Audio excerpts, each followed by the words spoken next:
vrsti bi komentiral tako, da sem z ugovorom dokazal tisto, kar sem ves čas trdil, da so napake mogoče, napake so bile odkrite, niso sicer spremenile volilnega izida, vendar so se potrdile moje trditve, da so bile pri delu volilnih odborov storjene napake. Vedno sem rekel ali eno ali drugo smer. Glede na to, da so bile nekatere napake očitne in je volilni odbor v celoti zavrnil ugovor, se bom seveda z gospodom Borisom Popovičem posvetoval, ali bomo zoper to odločitev vložili pritožbo ali ne. Seveda bom pa najprej počakal obrazložen sklep, da vidim, zakaj se je komisija tako odločila, kljub temu, da so bile nekatere napake ugotovljene in so bile očitne in nedvoumno dokazane. Ste s tem naredili uslugo gospodu Brežanu? Menda se je število glasov njemu v prid povišalo? Temu ne moramo reči usluga. Ugotavljali smo, ali so bile napake pri delu volilnih odborov in to tudi ugotovili.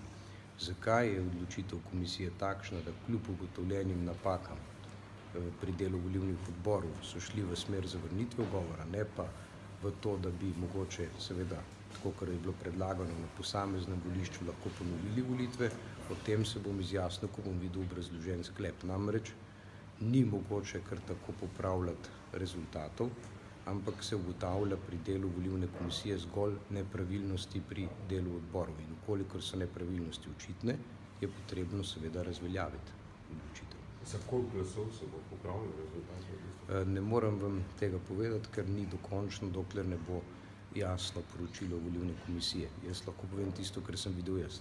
Kaj je treba razveljaviti?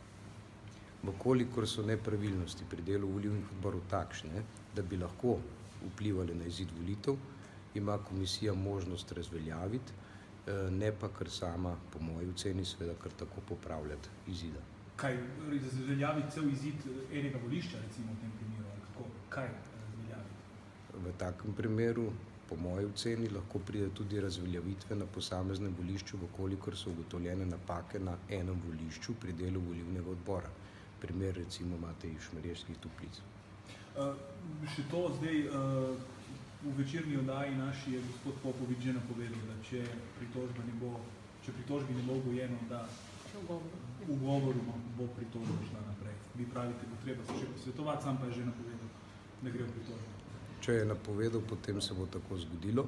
Jaz pravim pa, da bom še počakal obrazložitev, kajti menim, da obrazložitev, kakršnakoli bo, ne bo odražala tistega, kar se je danes na komisiji ugotovilo. Je komisija odločila soglasno? Tudi tega ne vem, glede na to, da nisem prisostvoval in sem bil samo seznanjen za njihovo odločitvijo. Vsekakor pa, kot pravim, ugovor se ne zavrne v celoti, kadar se ugotovi kršitve. Kaj pa ste zdaj, mislim, bo gospod Popovič, to se bo odločil najbrž občinski svet, zdaj za volilno komisijo je zmagovalec gospod Brežan, to so povedali. Konstitutivna seja bo.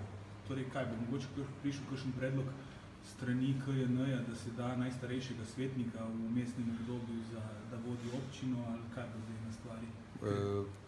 Opravila seveda, kako se konstituira občinski svet in kdo vodi občino, so strogo določena. Določeno je, da 10 dni po končanem drugem krogu volitev mora župan seveda sklicati sejo občinskega sveta, vkolikor je on, ne jo more predsednik občinske volilne komisije, in takrat, ko so potrjeni mandati posameznih svetnikov, vkolikor še ni potrjen župan, vodi zadeve najstarejši svetnik. Tako je določeno.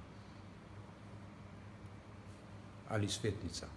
Ampak to je, kaj, če se sodni spor nadaljuje, kako, ker za volilno komisijo je zadeva ad acta, kot smo razumeli. Vkolikor poročilo volilne komisije ni potrjeno in je sprožen spor, potem seveda lahko pride do tega, tako kot je bilo v Izoli, mislim, da je bilo celo 2 meseca, mislim, da je bil gospod Juriševič vodil seveda poslovanje občine v tistem času. Najstarejši svetnik ali svetnica. Ste pričakovali kakšno odločitev? Ste računali, da bojo volitve ponovljene, oziroma da bojo še enkrat vsi glasovi prešteti? Pričakoval sem, da se bo komisija odločila, da bo preštela vse glasove na vseh voliščih.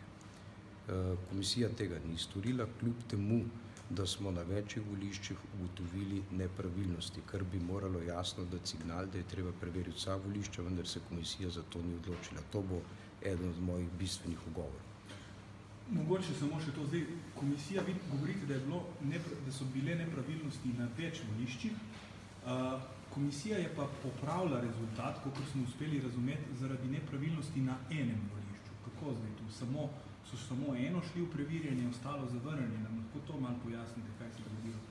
Zelo težko vam pojasnim njihovo odločitev, ker je tudi meni pač seveda nerazumljiva, kajti ugotovljeno je bilo, da najmanj, to je bilo nesporno ugotovljeno, enemu ni bilo omogočeno glasovanje na domu, ugotovljeno je bilo, da najmanj seveda ena oseba ni mogla glasovati, čeprav je imela to pravico, torej 2, in ugotovljeno je bilo na večjih voliščih, da so se razhajalo število glasovnic od seveda tistega števila, ko ga je volilni odbor prejel. Kakšen je pa zdaj pravni scenarij, v bistvu glede na to, da poznate pravno proceduro, to se pravi, vemo, v bistvu pritožba na občinski svet, potem na upravno sodišče, in če ne boste zadovoljni z nobeno odločitvijo, je potem zadnja možnost ustavno sodišče.